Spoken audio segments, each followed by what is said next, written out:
আজকে তোমাদের একটা ভালো জিনিস দেখাবো। দেখো, এইটার মধ্যে কিন্তু অ্যাকুরিয়ামে দিয়ে তোমরা লাকি ব্যাম্বু বা যে কোনো মানি প্ল্যান্ট জাতীয় গাছ তোমরা কিন্তু রাখতে পারো। এটা কিন্তু তলাটা ফাঁকা ফাঁকা, যাতে জলটাও কিন্তু সার্কুলেট হবে এবং গাছের শিকড়ও কিন্তু খুব ভালো হবে এবং মাছ কিন্তু গাছের শিকড়গুলো খেতে পারবে না।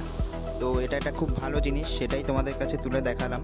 আর কিছু কোকোপিট ছিল যেটাতে এই লাকি ব্যাম্বুগুলো ছিল, কিন্তু হলুদ হয়ে যাচ্ছে বলে লাকি ব্যাম্বুগুলোকে আমি অ্যাকুরিয়ামের মধ্যেই দেবো। 2-3টে স্টিক আমি ওই বড় অ্যাকুরিয়ামটাতে দেবো, এটাতে যে কন্টেনারটা কিনেছি, আর একটাতে আমি প্ল্যান্ট যেটাতে নিয়ন কার্ডিনাল আছে একটা স্টিক ওখানে লাগাবো। আর এটা দেখো, আমি ওই আঠা দিয়ে উপরে বেডটা তৈরি করে নিচ্ছি।